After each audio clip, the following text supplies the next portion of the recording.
Welcome back to CS 111. In this lecture, we're going to take a look at another popular type of data structure, the dictionary. We'll take a look at a couple different strategies for going and implementing them, and then along the way, we're also going to talk about immutable objects. In a lot of the data structures that we've looked at this semester, there's no ability to what you might call randomly access any specific item inside of the data structure. If I'm dealing with bags or sets, I can remove things, but I don't know what I'm going to necessarily get. If I'm working with a stack or a queue or a deck or a priority queue, I can go through and get items by removing them or by going and peeking, but I'm only going to be able to access particular items based on either being at the front or the rear of the data structure. The only things that we've seen so far that allow us to go and uniquely say, I want to grab this particular item that I know is inside of my data structure are arrays, and if we're looking at something a bit more advanced, the lists. With there's a numeric value that's uniquely indexing each element. So if we want to get an element, we've got to know its index here. That's how we go and refer to it.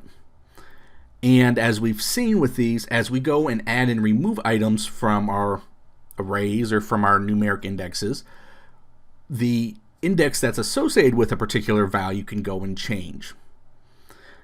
This is a little bit challenging when we're going and trying to access items. If I need to go through and find an item, I have to go and potentially loop over all of the items that I've got stored to go and find the specific one I want. And that index that I have now for it might not be valid after a couple other operations take place if I go and add something else.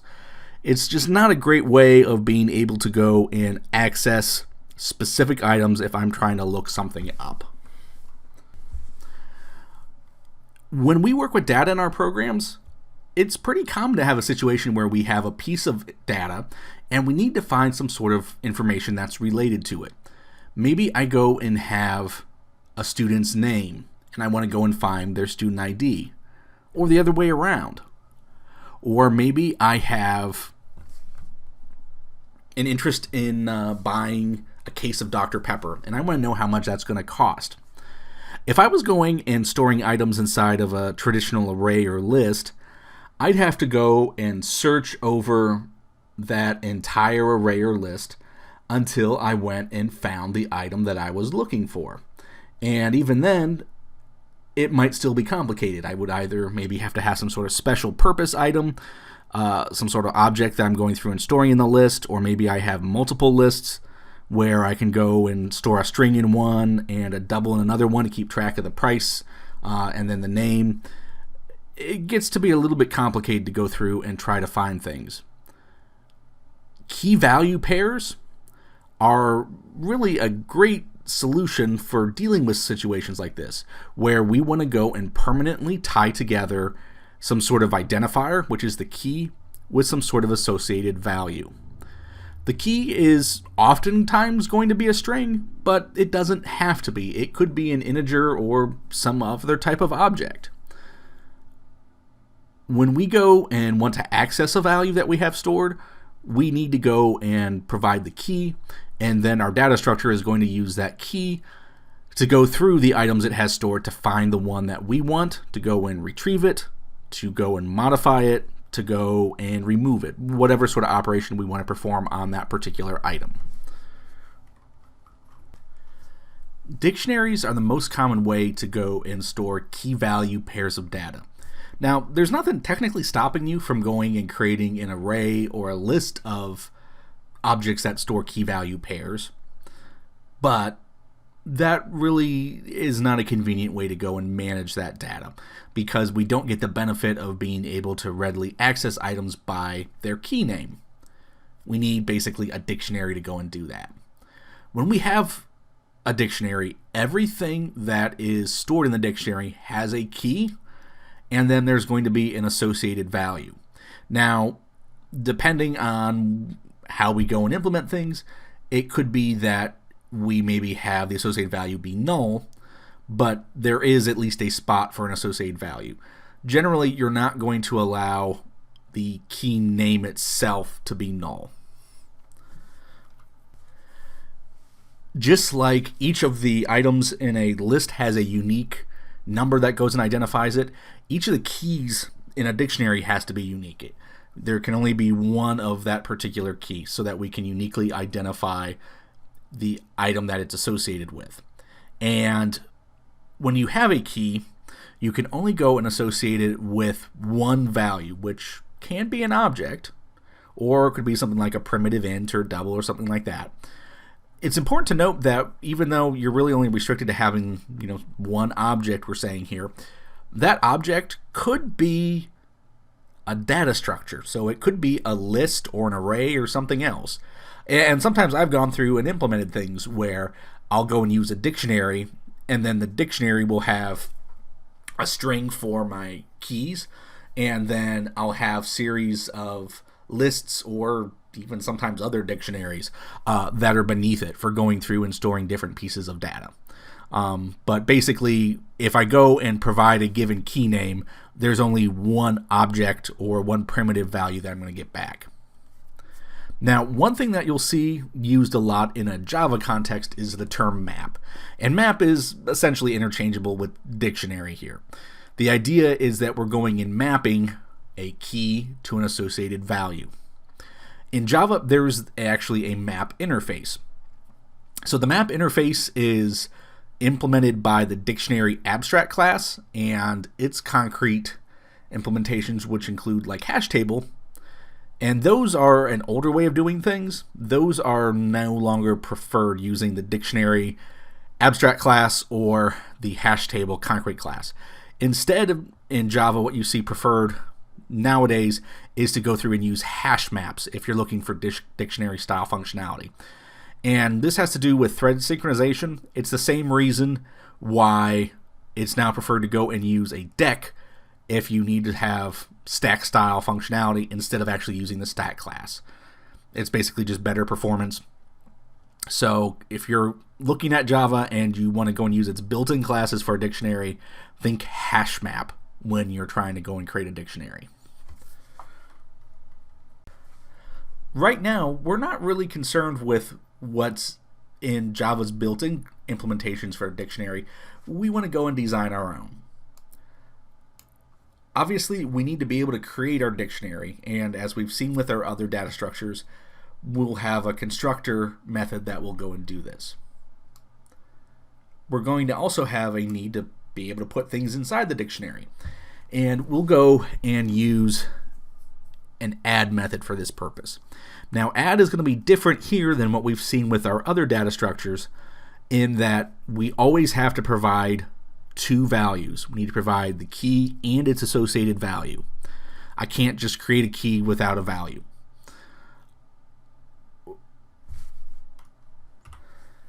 In some languages like C#, you can go and create new items in a dictionary using square brackets, kind of treating it like an array. Java doesn't support that, so we have to do this all through methods here.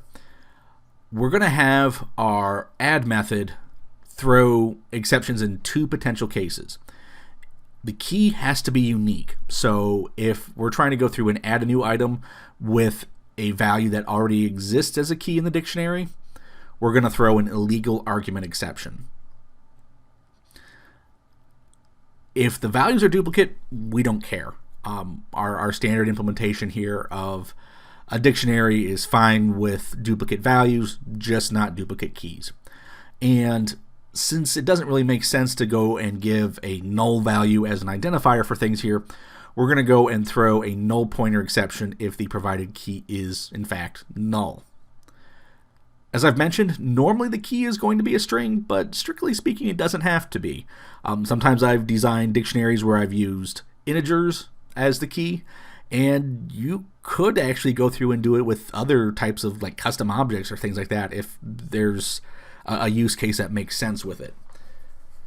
We're designing this add method here so that it goes and throws these exceptions if there's a problem, although if you wanted to, you could also go and design an add instead that would For example, return a Boolean value to indicate if there was a problem that the item could not be added. But we're going to focus on exceptions since they're a little bit better mechanism for actually communicating what went wrong. We also want to have a way to be able to go and remove items, and for this we're going to go and remove by providing the key of the item that we want to remove. We'll have our method go and return the value that was associated with that key, assuming that the key actually existed.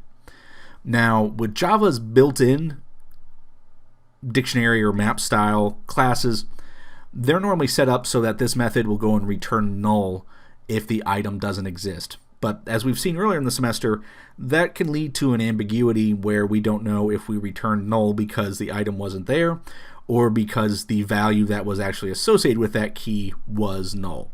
So we're going to have our code do essentially what C# does. We're going to go through and throw an exception if the key does not exist, and we're going to use the no such element exception for that. To be able to retrieve values from our dictionary, we're going to provide a get method. And the difference basically between this and a lists get method is that here we're going to give our key rather than the int index. This is going to go and return the value that's associated with that key, assuming that the key exists, and if not, we'll go and throw a no such element exception. To be able to go and change values that are associated with an existing key, we'll go and use a set method. Set's going to go and return the existing value associated with that key, and then it'll go and store the new value. Since we want to be able to store a new value and we need to know what key that's supposed to go in, this is going to have to take two parameters. And we'll have this method go and throw a no such element exception if the key does not exist in the dictionary. Some different implementations of dictionaries will handle add and set functionality different than what we have done here. In Java's map interface, for example, which gets implemented by its dictionary and hash table and hash map, it doesn't have separate add and set methods. Instead, it has a single method that's called put. What put does is it takes a key and a value, but if the item does not exist, if that key does not exist, it goes and creates a new item to go and put that key and value there. If that key already exists, it changes the value that's stored to the new one. In our case, we have those separate add methods for specifically doing new items and set for just modifying existing ones. The single method solution seems a little more convenient at first, but you've got to be careful if you have just a single put method that you don't accidentally go and overwrite values that you already have. If I try to go with our solution here and add something that already exists, it's going to go and throw an exception. So I won't accidentally go and overwrite values. Now, I can work my way around that with Java's put style solution by going through and checking to see if a key exists before I try to go and call put, but I've got to make sure that I do that manually on my own. Here with add and set, that sort of check is basically forced upon me. In past data structures, we've had a single contains method that would allow us to see if a specific item was stored inside of the data structure. That single method strategy doesn't really make sense in a dictionary where we have discrete keys and values. So what we're actually going to do is we are going to provide a pair of methods. One is going to be called contains key, and that'll return a Boolean value indicating if the key is present or not. We'll also provide a contains value method. Contains value will go and look at the values, and it will tell us if at least one key has whatever we provide as an associated value. It's just going to tell us true or false. It's not going to tell us how many times that value appears, and it's not going to tell us what key or keys have that value, but we will be able to see if a value exists. And that's sometimes something that's helpful to be able to go and do. Our dictionary will have some of the standard methods that we've been using with other data structures. We'll have a clear method to go and get rid of everything in the dictionary. We'll have an isEmpty method that will allow us to see if there's anything in the dictionary, and we'll have a size method that will tell us specifically how many things are in the dictionary. Trying to get the data from our dictionary exported out to an array is a little bit more complicated than what we've seen with the other data structures that we've used. With those other data structures, we had essentially just a value, but with a dictionary, we have both keys and values. And sometimes we might want one or the other, or sometimes we want them both together. What we're going to do is we're actually going to go and provide 3 separate methods for going and exporting things from our dictionary to an array. We'll start off with the toArray method, which we've been doing with all of our other methods. This one is going to return an array that'll contain objects of the type key value entry, which we're going to have to go and code up ourselves here. The key value entry objects will contain fields for both the key and the value, so they'll be bound together in the same object, so that if we need both parts, it's easy for us to keep them together so that we know what goes with what. A lot of times when we work with dictionaries, though, we don't want to have both sides. We don't want both the keys and the values. We just want one or the other. So for example, maybe we want to go and get the keys just to go and display a list of names, or maybe we want to use it to go and iterate over and get values that are stored. We're going to have a toKeysArray method that will go through and return just the keys. We'll also have a toValuesArray method that will return just the values. ToKeysArray will have unique values in it because we can't have keys be duplicated. But toValuesArray will return an array that could have duplicate values, since that's perfectly legal for our dictionary. Now, because of some technical restrictions with generic types in Java, we're going to have these be arrays of objects that we're returning. They're not going to be able to directly be an array of the K type or an array of the V type like we might like. But if there are objects, we can still use them for whatever we're trying to do. This semester, we've looked at a number of different ways that ordering works with our different data structures. We saw some data structures like bags and sets where they are completely unordered. If I go and remove an item from a bag or set, I have no idea what item I'm going to get back. It generally may not go and have any relationship to the order that I went and added that value to the bag or set. We also saw things like queues and stacks that are very strictly ordered. I'm always going to go and dequeue things in the same order that they were enqueued, or the reverse order when I go and pop off things that I had pushed onto a stack. We also saw lists, which you might sort of say are quasi-ordered. Lists inherently don't necessarily guarantee us any particular ordering. Now, a lot of times what we'll find is that we may have like an add method that oftentimes will be set up to go and add things at the rear, and if we go and just keep calling the add method without specifying our own index, and we go and remove from the front, we get something that behaves like a queue. But that's not guaranteed, and that can very easily be messed up if we go and start specifying our own index when we go and add things to a list.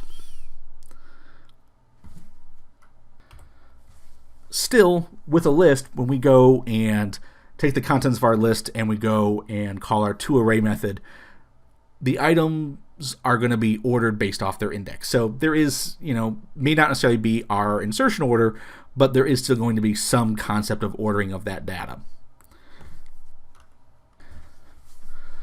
With regular dictionaries, all bets are basically off.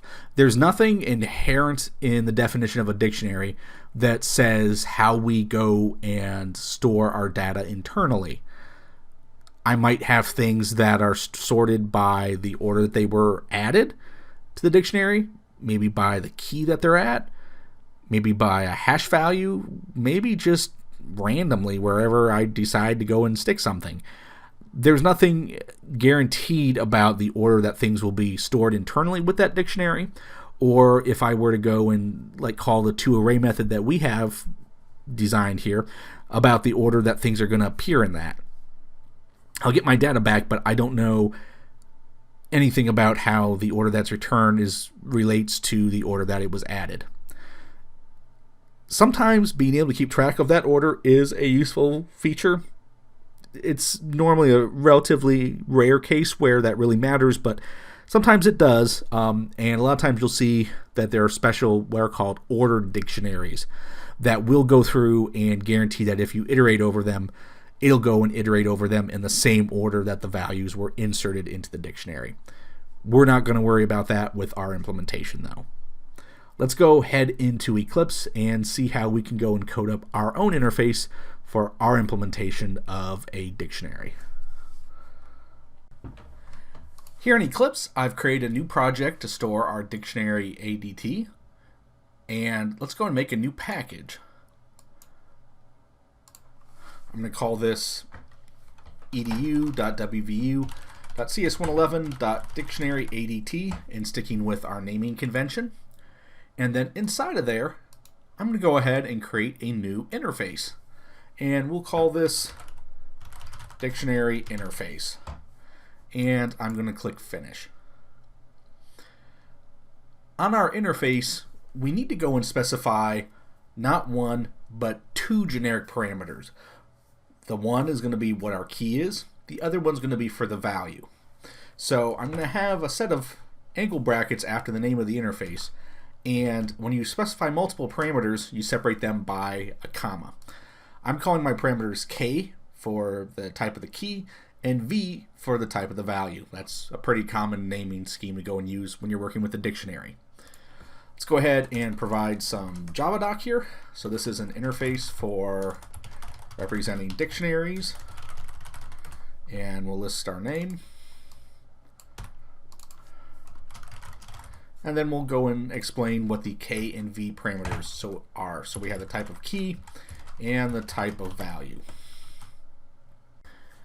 In this interface, I'm not placing any restrictions on the types for K and V, although that might actually be something that you want to consider. If you want to be able to, for example, go and readily sort by the key, you might want to actually go and require that K go and extend the comparable interface. I'm not going to go and do that here, though. We'll just go and take whatever type somebody wants to go and specify, as long as it's something that inherits from object. So none of the primitives. Same as with all of our other generics. Inside of our interface, let's go and specify the methods that somebody implementing a dictionary will need to provide. We're going to start off with our add method. This will have a void return type, and it's going to take a K type key and a V type value. We'll have a void method to go and clear the contents of the dictionary.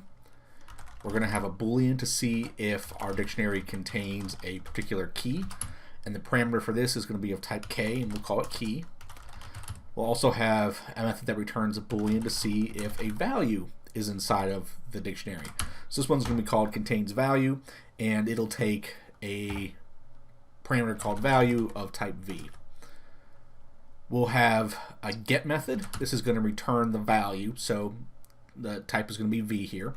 We're going to call it get, and it's going to take a key of type K. We'll have a boolean to tell us if the dictionary is empty. We're going to have a remove method that will return a V with the value that exists, at least prior to removal, for the item that we're trying to remove. We'll call this remove, and we'll go and take K with the key. We're going to have a set method that will go and take what our key is that we're trying to modify the value for, and with our V type new value, and this is going to return a V with the existing value for that key. We'll go and have a method that returns an int with the size of our dictionary. And then we're going to have our three methods for going and creating arrays based on the contents of our dictionary. We'll start off with our method that goes and returns instances of an object that we're going to call key value entry that contains both the key and the value. We'll have to code up that class, which we'll get to. But for right now, we'll just go and reference its name here as our return type.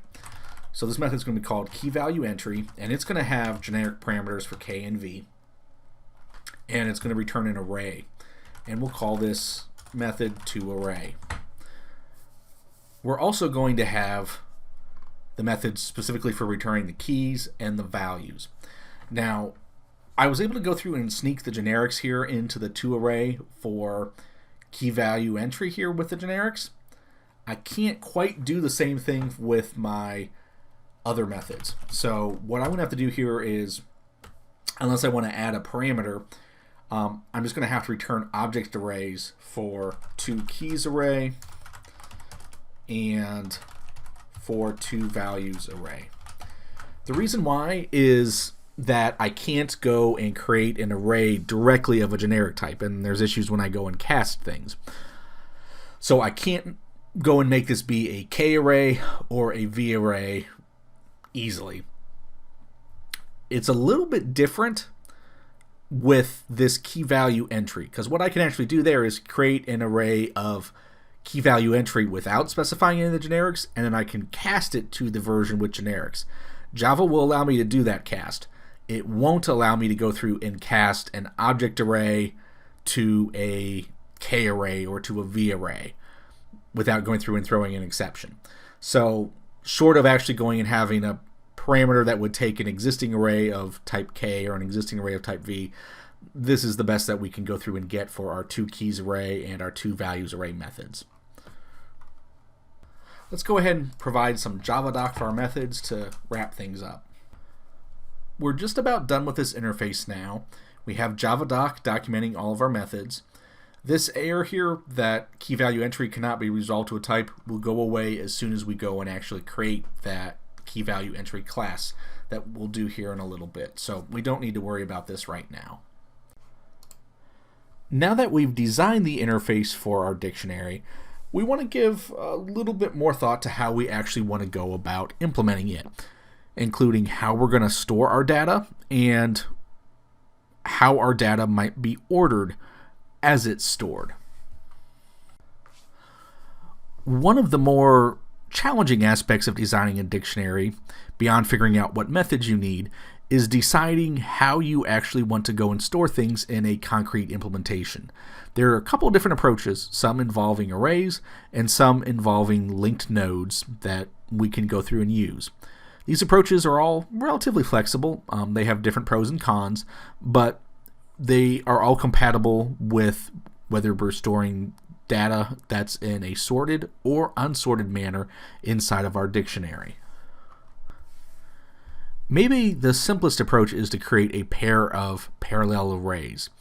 These arrays would need to both be of the same size, and we would designate one array to store the keys, so it would need to have elements of type K, and we would designate the other array to store values of type V for our values. The idea here is that whatever index we're looking at in the keys array, the corresponding value for that item is going to be at that same index in the values array. So for example, if I was trying to go and look up in an array of when different colleges were founded, I might have WVU in element 2 of the keys array. So I would go through search the keys array, I would go and find WVU in element 2, and then I would know that I needed to go to the values array and look at element 2 to go and find the year, so 1867. The challenge with going through and using parallel arrays, and what you really have to be careful about, is just making sure that you always go and update things in sync.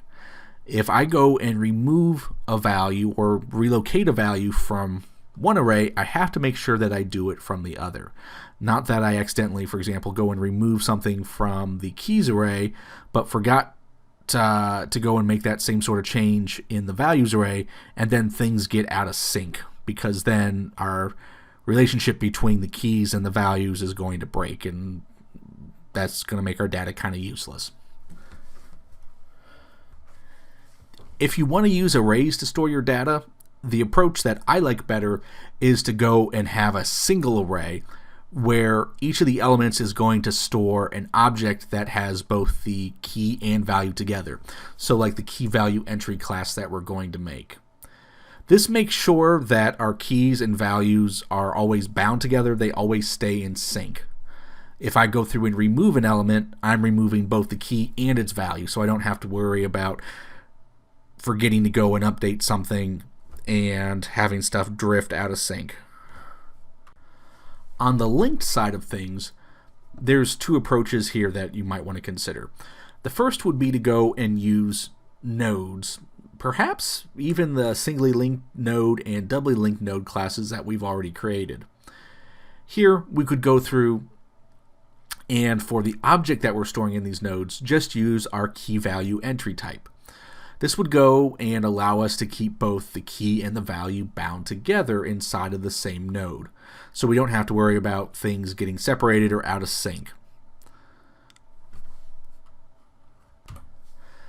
The one thing that's less than ideal about this solution, especially if you're going through and working with the existing node classes as is that it can be a little bit cumbersome to go and actually get to the keys and values. So I might have to go and say, I want to get my node, and then I have to do get data, and then maybe I have to go through and do get key and get value. I'm a couple layers deep with my getters here to go and actually access the key or the value that's stored in a particular node. If we're going to use nodes, the approach that I tend to favor is to actually create nodes that are intended specifically for dictionaries. So these will be either singly linked or doubly linked. They'll have a next field and a previous one as well if it's doubly linked. But instead of having a single data field, we'll provide fields for both the key and the value. Kind of the benefit to this approach here is that I can more easily go through and get access to the key and the value. I can have methods that go and just get key and get value instead of having to do get data dot get key. I can get to stuff a little bit more directly. Obviously there's a little bit more coding up front with this approach, but I think it makes it more convenient to actually go through and use the data structure once it's been created. As I alluded to a couple slides ago, we have some options about how we might want to organize our data internally inside of our data structure in terms of if it's sorted or not. And there's different approaches, and they each have their own sets of advantages and disadvantages. One approach, really the easiest one, is to go through and store things in an unsorted manner. Kind of like with a bag or a set, we're just going to go and put things in wherever is convenient. This method allows us to go and have very fast insertion times. These should really be constant time, big O of 1 operations. Although it's going to be slower when we go to retrieve values because we're going to have to go through and potentially look at all the items that we have to find the one that we want. In some cases, we might want to go and keep things stored in their insertion order, especially if we were trying to do an ordered dictionary. That way we could go and retrieve the values in the same order that they were added to the dictionary itself. This is kind of more of a special purpose one. There are use cases for why you would want to go through and do this, but they tend to be sort of very specific applications. This isn't necessarily something that you would normally generally want to use. A sorted approach that you might want to think more about is to go through and sort by the key. So basically we would go and use a comparator to go through and organize the values by the key, kind of like we do with a sorted list where we go and sort things by the value there. In this case, they would get sorted by the key instead.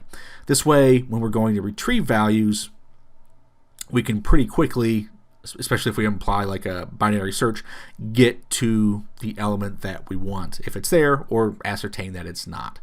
So going through and sorting by the key is helpful in going and speeding up when we're trying to retrieve data. Sorting by the value generally does not have any real benefit. There's limited situations where you would actually want to go and sort by the value. The last option, and this one's a little bit different compared to the ones that we've looked at so far this semester, is that we can actually go through and sort things using a hashing algorithm. So the idea here is that rather than storing things in sort of a traditional manner where the key is actually used as is inside of our dictionary for going and referencing things, we go through and convert the dictionary using some sort of formula to a hashed value. And this can quickly tell us what element we would need to go to in an array to go and find the item. So this can really speed up retrieval times, but it is a much more complex implementation to do. So we're not going to focus on hash implementations right now in this lecture. Something that you should keep in the back of your mind when you're really working with any algorithm is how well does it perform. And this gets to be really important when you're dealing with large amounts of data like you might expect to see with a dictionary. There are a lot of different factors that can go through and influence the performance of our dictionary, including if we're working with arrays or linked nodes, and if we're sorting our data or not. To give you an idea of how some different options compare, on the screen here I'm focusing specifically on array-based implementation so that it's kind of apples to apples there. But want to go through and show you how well things perform in an unsorted implementation versus one that's sorted by the key. Unsorted implementations are really good when we go to add things.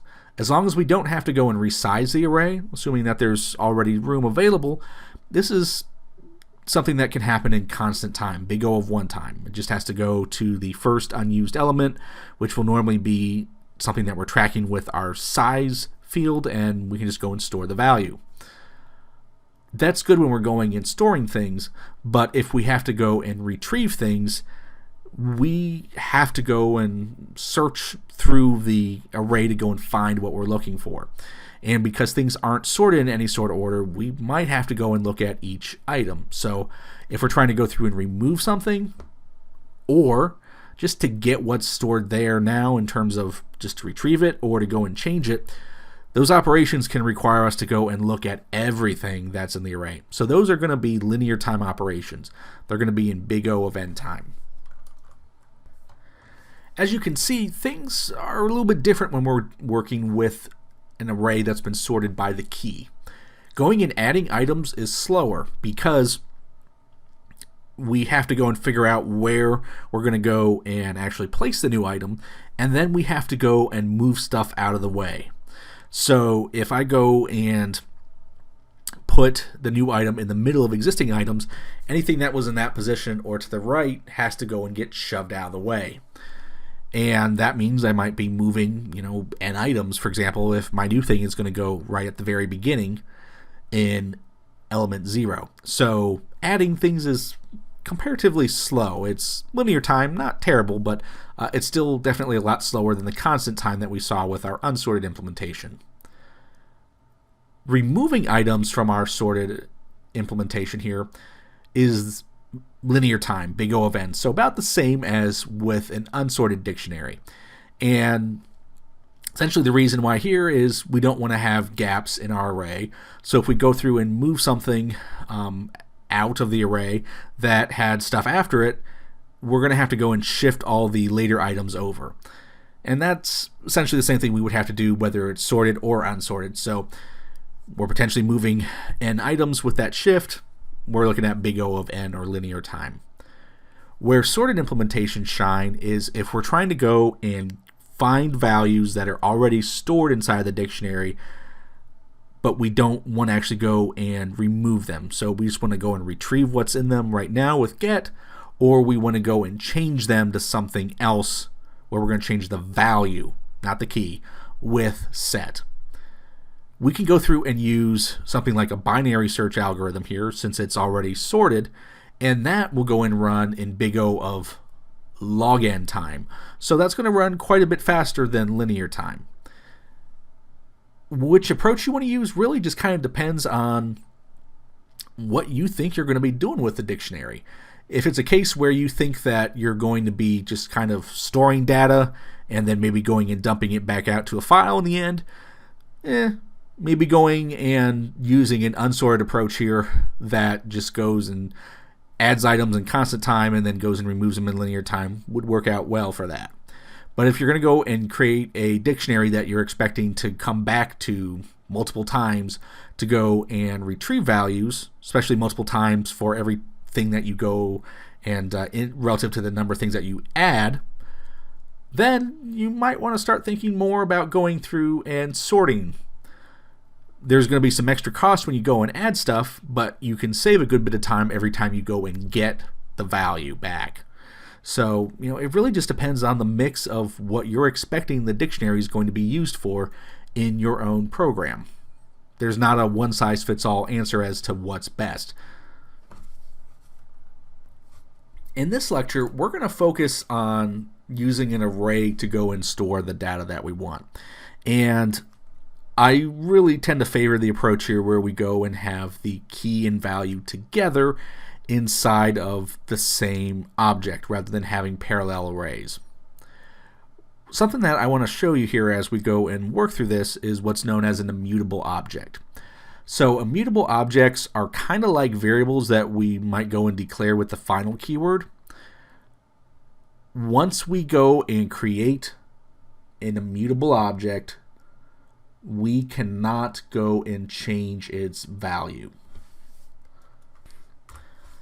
This is really helpful if we want to allow somebody to read the data but not to be able to go and change it.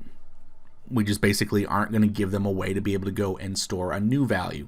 What's there is what it's going to be tied to for the entire lifespan of that object. If you have to go and change the value, you can't modify the value that's in the existing object. You have to go and actually create a brand new object and assign that back to the same variable name or whatever to go and replace the object that had the older value. Now, in Java, you've been using immutable objects all along, whether or not you really knew it. Strings are an example of an immutable object. Once you go through and create a string, that string is always going to have that same content inside of it. If I want to create a different string, maybe if I want to go and do like a substring, or I want to go and replace characters or something, what I'm going to get is actually a different string object. It's not going to be a modified version of the original string. It is a different object at a different location in memory.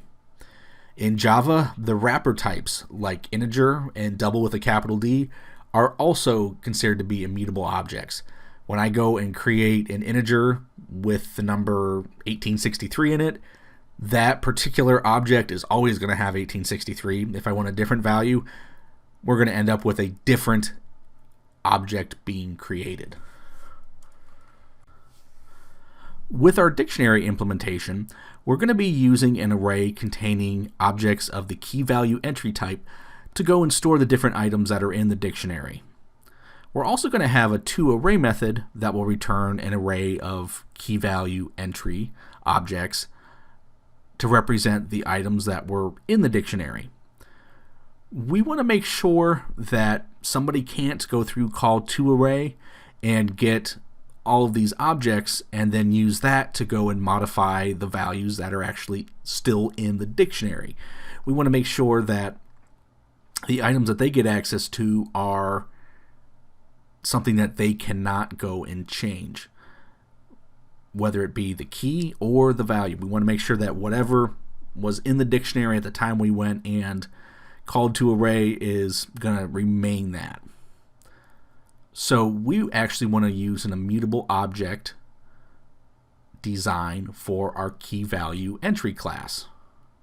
That way, whatever we load it up with for the key and value will be the same thing for the entire time that that object is alive.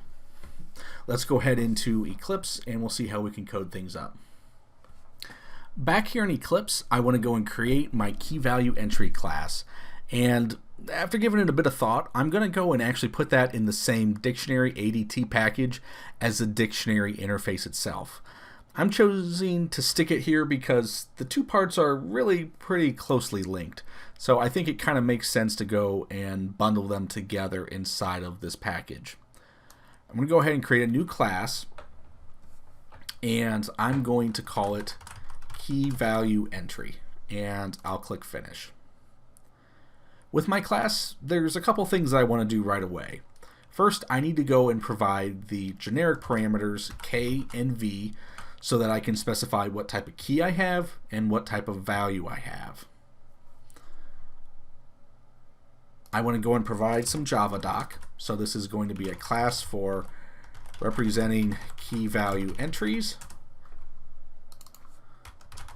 Go ahead and provide my author name and descriptions of the parameters as type of key and type of value.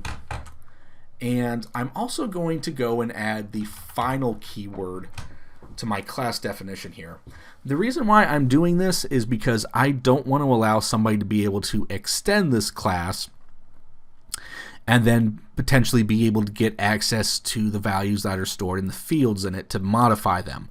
I want to make sure that whatever things are stored at here is going to be what they will remain.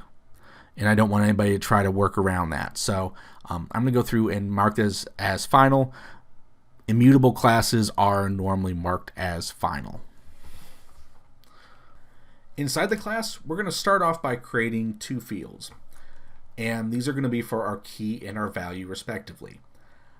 I'm going to go and mark these fields as being private and final. My key field is going to be of type K, and we'll have a private final V-type field called value. I'm going through and making these final so that once we go and assign a value inside of the constructor, we can't change it. That's part of this being immutable. I'm going through and making this field be private because I want to make sure that nobody else goes and tries to access this field where they might be able to then go and potentially modify the value. Private is kind of part and parcel of going through and making this immutable. We'll go ahead and add some JavaDoc for these fields.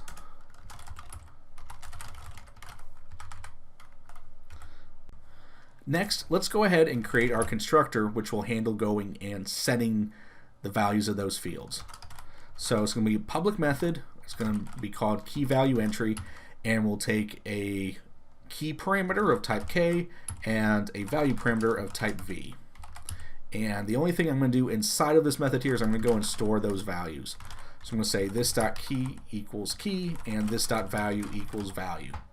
And since I went and made those two fields be final, once I go and assign them their values here, they're going to be locked to that. And we'll give some JavaDoc. Since I've made my fields be private, I'm going to have to provide getter methods to return their values. And these methods are going to be both public. Since I don't want the values to be changed once this object is created, there will be no setter methods. Let's go ahead and start off with the getter for our key. It's going to be a public method. It's going to return an item of type K, and we'll call it getKey. Inside of here, what I'm going to do right now for our implementation here is return this.key. But there's something important that you really ought to think about as you're going and working with this, especially if you were going to use it for a real program that you're trying to create an immutable object for. And that has to do with making changes to objects. Since I made the key field and designated it as final, whatever object it is assigned at the time that we go and create this object and we go and assign it a value inside of the constructor will always be the same object that the key field is going to point at. If we're going through and dealing with a string or one of the wrapper types, like integer or double, that is immutable, that object will always be the exact same thing here for the entire time that my key value entry is alive. I have to be cautious though if I'm going through and storing a non-immutable object inside of that field, whether it be key or if it's value. Let's say that I went and stored a list, just as an example here. If I go and take that list and it's got methods that can go and add or remove items from the list, I can go and actually change what's in that list even though I might go and provide access to it through this immutable, in theory, key value entry. I could go through and take this object, do get value or get key, depending on what part it's in, and then I would get a list object that I could go and manipulate the values on. What you really want to try to do, if you can, is go and set up things with your getter methods so that you go and return what's known as a deep copy. A deep copy is an object that is completely separate in memory from your original object. When we're dealing with types that are already truly immutable, like our strings and like our wrapper types, it's okay if everything goes and points to the same location memory because I have no way of changing it. But if I have a list, for example, I want to make sure that the list that I go and return is a completely separate list from what my key value entry object is storing, so that if somebody goes and makes a change to the version of the list that I returned, it's not going to impact the one that's stored inside of this object and then back in my dictionary. Going through and doing deep copies is something that is unfortunately kind of tricky. There's not a one-size-fits-all method that's built into Java itself. You can go through and create, if you have your own custom class, your own custom method for going and making a deep copy, or sometimes called a deep clone of the item. But you've got to code that yourself, and it has to be your own class. For third-party objects, that's not necessarily going to be feasible to do. There are some techniques, like going through and doing what's known as serialization, where it goes and basically kind of takes the data that's in that object and converts it to another format, and then you go and deserialize it. That can be used for going through and creating a deep copy. There's a couple other techniques that are out there for going through and doing it, and they're implemented in different third-party libraries that are out there, like some of the Apache Utils ones with the Apache Commons, but they're not built into Java itself. So you've got to go through and add additional jar files to your project in order to go and use them. And I'm trying to keep things fairly straightforward here with this lecture, so we're just going to go and return the object as it is. Hopefully it's already immutable, but if we were storing something like a list, there would be the risk that somebody could go and change the list that was in this object, and since it's connected back to the list that's in my dictionary, actually still be able to go and modify things that are back in my dictionary through data that are returned as part of toArray. So just be aware of that. Getting back to the code, let's go ahead and create a companion getter for the value. So this is going to return a type v that we'll call getValue. And the same caveats about really wanting to do a deep copy apply here. But we'll just go and do return this .value here in our example. And I'll go and provide some JavaDoc for both of our getter methods. Let's round out this class by going and providing a toString method. And this is going to go through and override the one that we inherit from the object class. So I'm going to go and add this @override decorator. Inside this method here, I'm going to go and return a formatted string that'll have both the key and the value, so that if I'm trying to look at things like with the debugging tools, it'll be easier to see what's being stored, or if I want to have a quick way of going and printing out the contents of this object, I can just go and pass the object directly to the print or println methods. Inside the body of this method here, I'm going to return a formatted string that I'm going to get from string.format, and I need to go and provide my formatting string here as the first argument. So I'm going to do a %s, which is a placeholder for a string, and then I'll do a colon, and then another %s. So we'll have the key, colon, and then our value. We're going to need to have two additional arguments. The first one's going to be what is going in with this first %s placeholder, and that's going to be this .key, and then I'm going to call the toString method explicitly on that to go and get a string representation of it. And then for the value placeholder, I'll do this.value.toString. And that will go through and give us a nicely formatted string here when we go and try to print out the contents of this object. So that basically wraps up our key value entry class. Now that we have all those basics out of the way, let's actually go about implementing a dictionary. We're going to go and focus here on an unsorted array-based dictionary. And we'll go through and use that key value entry class that we just created to go and represent the values that we're storing for each element in our array. Our approach here is unsorted, so that we really don't have to be particular about where we're going and storing things, other than with this being an array, we want to keep all the elements that are in use in one contiguous block. We're going to go through and store each new item in the first unused element of the array. And we'll have the benefit of this approach being that when we go and add new things, we can do that in big O of 1 constant time, although it comes as a trade-off. It's going to be slower when we go to actually retrieve values.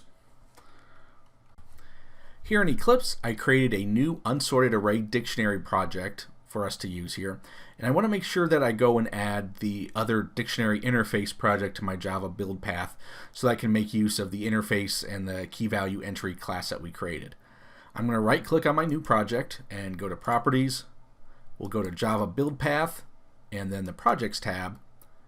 And I'm going to click on class path and tell it to add, and then I'm going to check the box here for dictionary interface. I'll tell it OK, and then apply and close, and then I'll have access to the things that were inside of the dictionary interface project. Let's go ahead and make a new package for our dictionary implementation. Call this edu.wvu.cs111.unsorted_array_dictionary.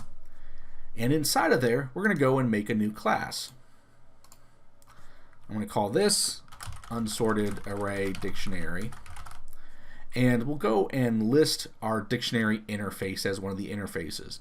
So I'm going to go under interfaces here, we'll click add, and I'm going to start searching for dictionary interface. We'll tell it OK, and then we'll go ahead and tell it to finish. You can see that we get this code stub here. Let's go and add our generics K and V to the class itself, and then we'll have Eclipse go and add our unimplemented methods for the class. Let's go ahead and add some JavaDoc for our class, and then there are 3 fields that we're going to create, basically the same ones that we've been doing all along with our array-based implementations. We're going to have a constant to specify what the default initial capacity will be for our array. So it's going to be a protected static final, which is normally the keyword we're going to use on a constant, and it'll be a primitive int. We'll call it default capacity using the naming convention that's normally used for constants, and we're going to set the default capacity to be 25.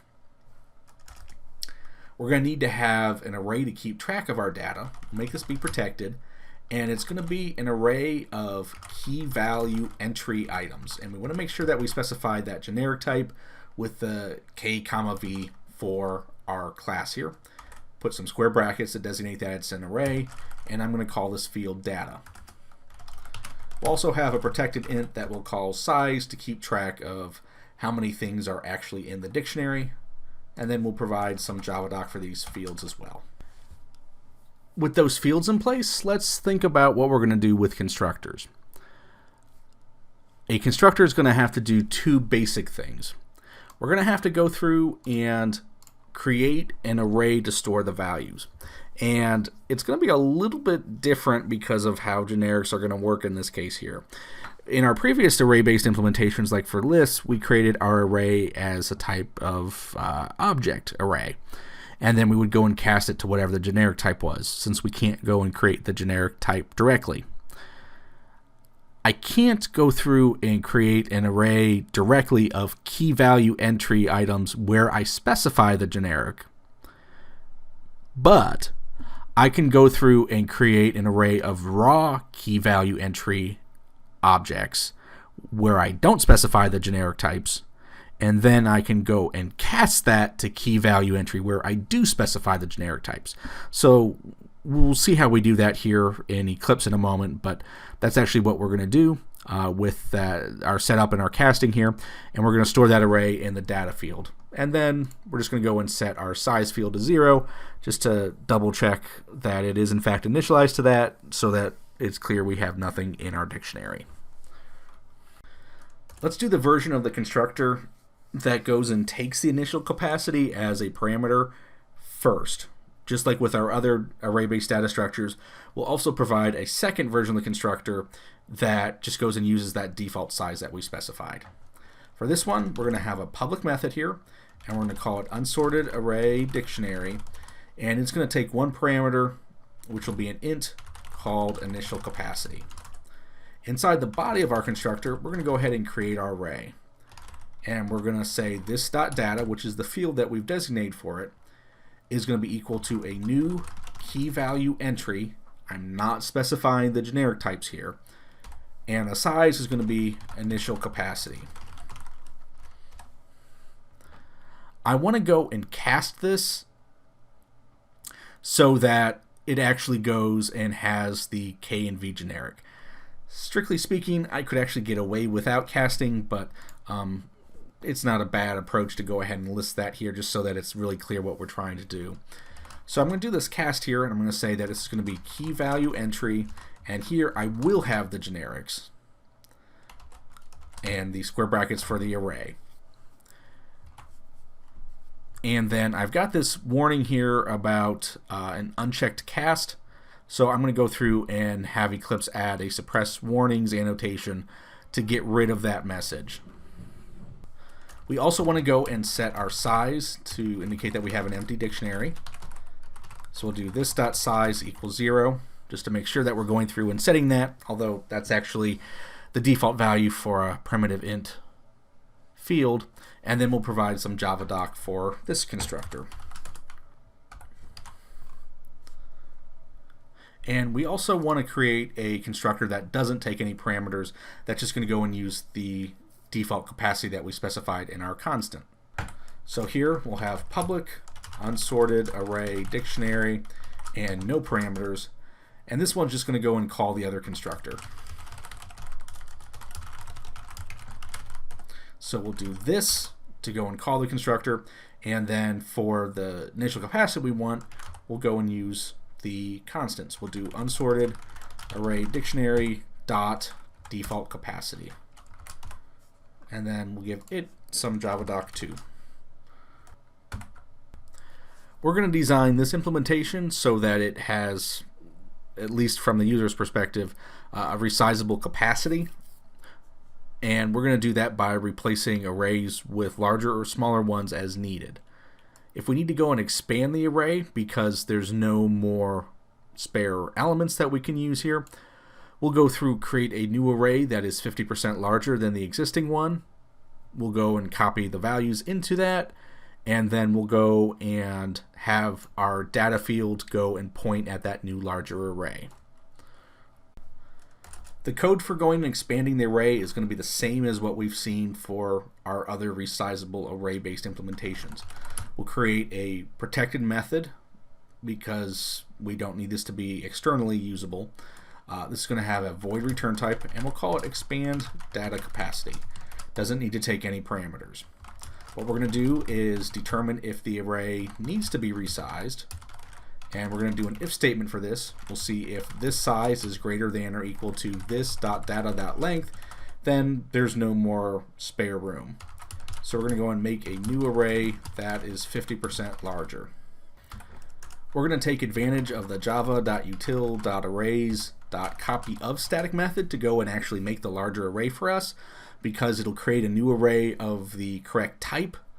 It'll copy over the values and go and size it how we want it. So pretty much does all the work that we really need for us. The first argument to go and pass this method is the array that I'm trying to copy. So we're going to copy this.data. And then the second argument is going to be what my new size should be. And this is something that I want to go and calculate based off the existing size. And there's a couple steps to our process here. So I'm going to go and take the existing size, this .data.length, and I'm going to multiply it by 1.5 so that I get something that is 50% larger. If I have 1.5, I run into the risk that I end up with a fraction in the value. So if I had, initially an array that was 3 times 1.5, I would get 4.5. So I'm going to go and use the math.ceil static method to go and round that up to the next larger integer. But ceil goes and returns a double, even though it goes and puts it to the next integer, it still returns a double. So I need to go and cast this back to an int, which is the type that copy of is expecting. Go ahead and close up my parentheses here. And then I want to go and take the return value from the copy of method, and I'm going to stash that in this .data. So we're just going to go and replace the existing array with this new larger one that we've got. And then we'll provide some JavaDoc for this method. If we find that we're using less than half of our data array, we're going to save space by replacing it with a smaller array. We'll create a new array that's 2/3 the size of the old one and copy the values from the previous array into it, and then we'll go and store that new array in our data field. I'm going to make this be a protected method. It'll have a void return type just like our expand one. We're going to call this shrink data capacity. And the guts of it are going to be just about the same as our expand one. We'll determine if the array needs to be resized, and we'll do that by going through and saying if this .size is less than 0.5 or 1/2 times this .data.length. If we're using less than half the size, then we're going to execute the block here with our if statement. We're going to make a new array that is 2/3 the previous size. So I'm going to say this .data, our field, is going to be equal to a new array that's returned by calling java.util.arrays.copyOf. We're going to do this .data as the array we're trying to copy. And then for our calculation here, we're going to cast to an int the result from math.ceil with this .data.length times 0.667, which is close enough to 2/3 for our purposes here. And then we'll give this some JavaDoc.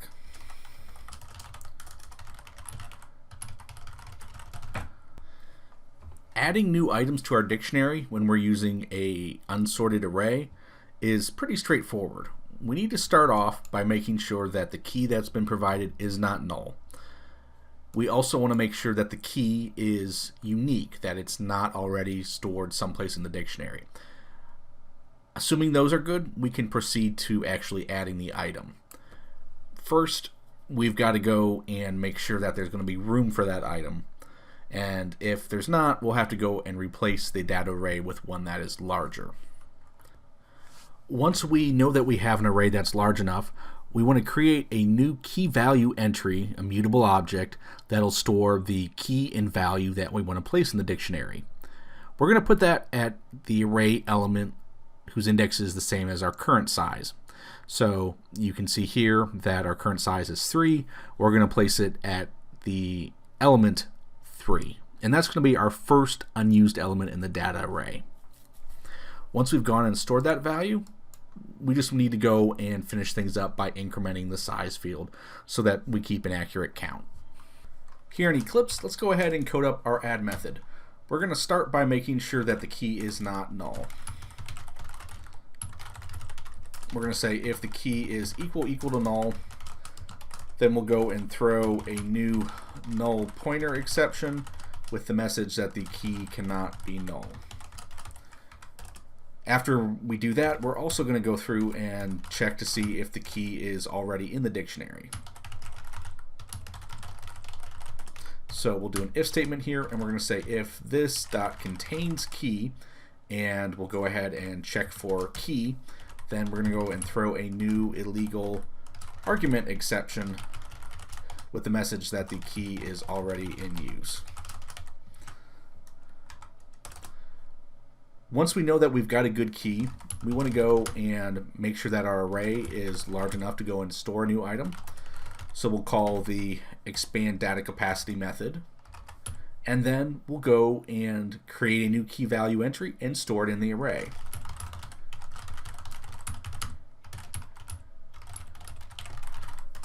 So I'm going to say this.data sub this.size, and that's going to correspond with the first unused element in the array. We're going to set it equal to a new key value entry, and we want to provide our k and v generic parameters there. And then for the constructor, we want to go ahead and pass it the key as the first argument and the value as the second one. So it's going to go and create a new immutable object that we'll go ahead and store in the array. And then we're going to go and increment our size by doing this.size plus plus. Iterating over dictionaries basically works the same as the other array-based data structures that we've used. We're going to go ahead and do a for loop essentially. We'll start at element 0, and we're just going to keep on looping here until we get to where we're looking at element size -1. And the -1 part is because we have 0 base numbering. And then, along the way, we can do whatever we're trying to attempt for each item, whether it be looking for something, going and copying something to output array with like our toArray method, or printing or whatever it is we need. One thing that we need to iterate over our dictionary to do is to go and try to locate a key or a value. With some of our other data structures, we provided an index of method in the interface that would go and return the numeric index, like with a list, that a value was stored at. That same sort of method doesn't make sense to be publicly available here with our array-based implementation, because we want all the access to items in the dictionary to be done using the key. But knowing what array index something is at is useful for us internally as we're going and doing all the back-end stuff to make our dictionary work. So what I'm going to do here is I'm going to create a pair of methods. One will go and find the index based on a given key. The other will find the index based on a given value. We'll go ahead and code up the key one first here. So it's going to be a protected method because I don't want it to be publicly available. It's going to return a primitive int, and I'm going to call it index of key. And it's going to take a parameter of type k that's going to be the key that we're looking for. So we're going to go inside this method, iterate through the dictionary to find our desired key. I'm going to do a for loop. I'll create an int I that I'll initialize to 0, and I'm going to loop while I is less than this.size. And we'll go ahead and increment I each time. And what I'm going to do is see if the key is the same as what we're looking for. I'm going to code this up here in a way that'll work even if I'm going and passing a null value in for the key. So rather than going and using like key.equals, or kind of the flip side, going through and using this.data.getKey.equals, I'm actually going to go through and do the comparison using java.util.objects.equals. This way, if anything is a null, even though the stored key shouldn't be a null, it's not going to throw a null pointer exception. It'll just say that it's not equal. I'm going to go ahead and compare here the current element that I'm looking at. So it's going to be this.data sub I dot get key, and so I'm calling that get key method on my key value entry object, and I'm going to compare it to the key, that variable that comes from the parameter here. If they are equal, we'll go ahead and return our index. We'll do return I. If not, I is going to get incremented here by the for loop, and we'll just go and keep on looking till hopefully we find it. If we go and run all the way through our dictionary and we don't find it, then that means that it was not there. So we're going to go ahead and return a -1 to indicate that the item was not there. Any index that is 0 or greater is potentially a valid index. So that's why we're using -1 as our return value. And obviously we'll do some Java doc. we're going to create a similar method that will go and take care of finding if a value is present. So this one's going to be called index of value, and it's going to take a parameter called value of type v. And then we're going to go ahead and iterate through dictionary to find our desired value. And we'll do a for loop for this. We'll say int I equals 0, while I is less than this dot size, and we'll go ahead and increment I each time. Inside, we'll go and see if the value is the same as what's desired, and we're going to go through and use objects.equals for our comparisons so that we're okay if we have any null values.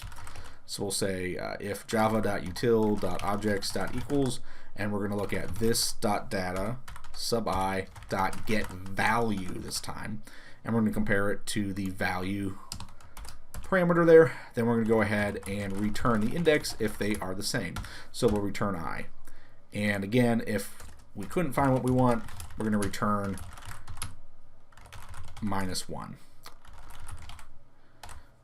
And we'll do some Java doc for this too.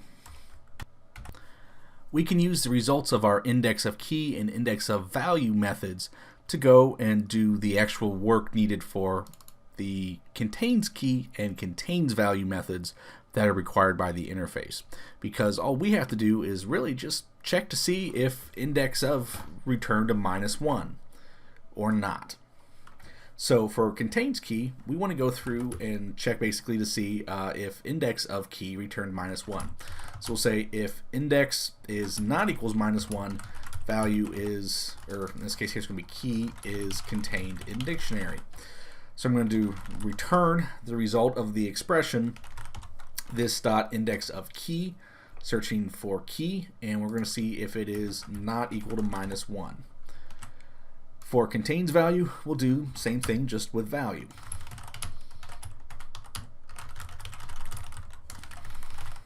So we'll return this dot index of value, searching for value, and we're going to go through and say if that is not equal to 1. So it's going to evaluate these to Boolean expressions, and then it'll just go ahead and return their results.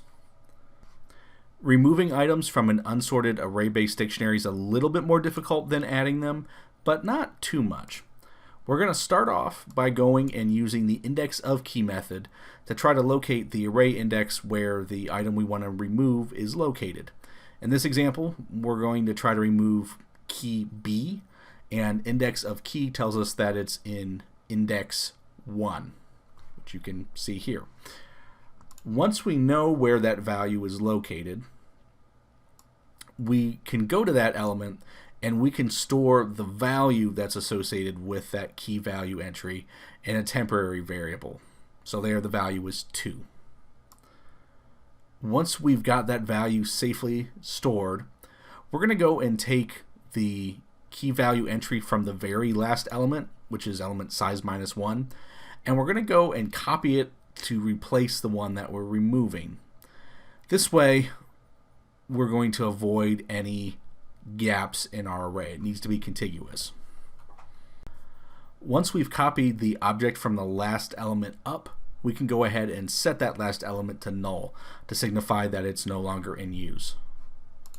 Once we've done that, we want to decrement the contents of our size field, and then we'll go and call our shrink data capacity method to make a smaller array if we have too many unused spaces. And to finish wrapping things up, we just go ahead and return the value from the item that we removed. One thing that I did want to go and point out is with the approach that we were going through and using here, where we're swapping the last element in to replace the one that we're removing, is that it does not respect the insertion order. Obviously, we're taking the most recently added thing and we're moving it earlier in the array.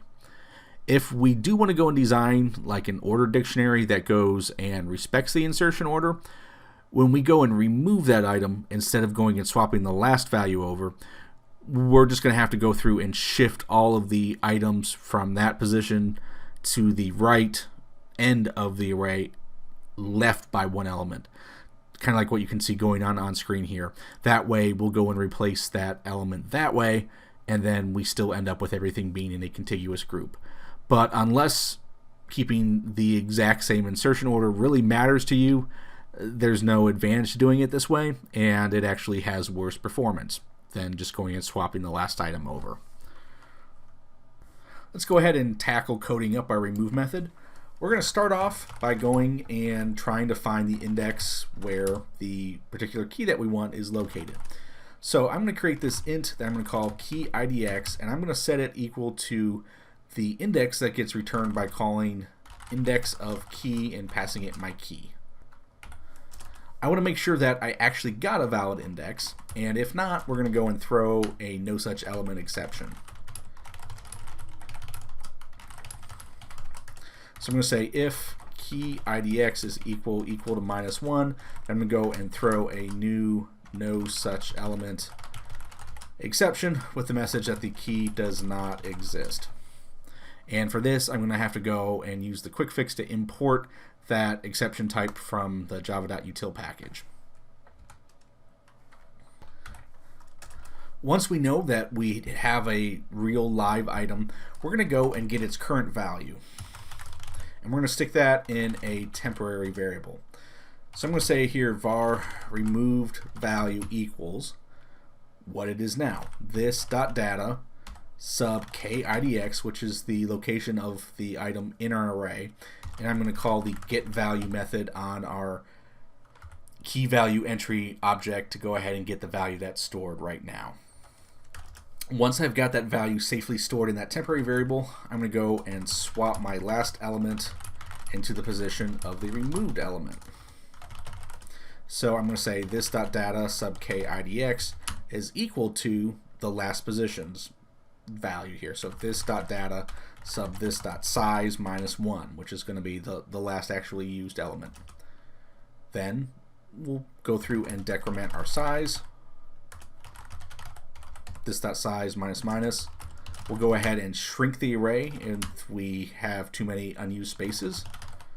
So we'll call the shrink data capacity method. And finally, we'll go ahead and return our removed item. So I'm going to go and return removed value.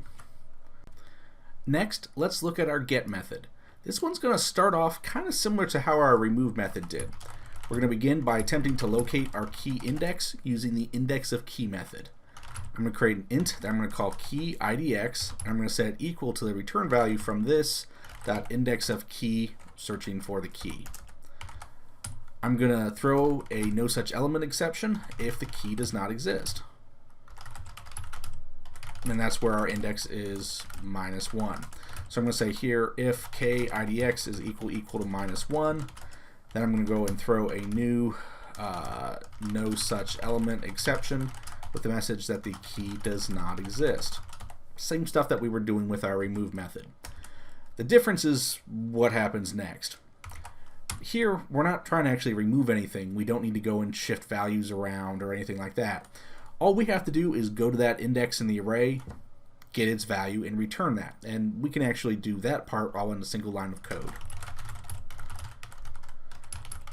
So I'm going to return what I get from this.data sub key IDX, and that's going to be a key value entry object, and I'm going to call its get value method. And I'll go ahead and return the value that's associated with that key. Our set method is going to start off the same as the other two. You might actually even want to go and copy and paste things here. We're going to go attempt to locate our key index, so we'll say int key IDX equals this.index of key, and we're going to go and search for our key, and then we'll go and throw an exception if the key does not exist, where the index is -1. So we'll say if key IDX is equal to -1, then we'll go and throw a new no such element exception with the message that the key does not exist. At this point, things are going to diverge a little bit from our get method. We need to go and get the value from our changed item. So we're going to have a line that looks kind of similar to what we had in our remove method. I'm going to create a var that I'm going to call old value, and that's going to store what's in this.data sub key IDX, and then we're going to call .get value on that so that we have the old value to return. Once we've done that, we're going to go and store the new value. Here we're going to say this.data sub key IDX, but I can't just go and call like a set value method because there is none, because we were trying to make that key value entry object be immutable. What I'm going to have to do here is I'm actually have to go and create a new object. So I'm going to set this equal to a new key value entry, and then I'm going to do the generics, the k comma v, and then I have to call this constructor. So I'm going to pass key as the first argument and value, which is our new value, as the second argument. So that's going to create a new object, and we're going to store that new object. Once we're done with that, we can go ahead and return our old value by going and returning old value.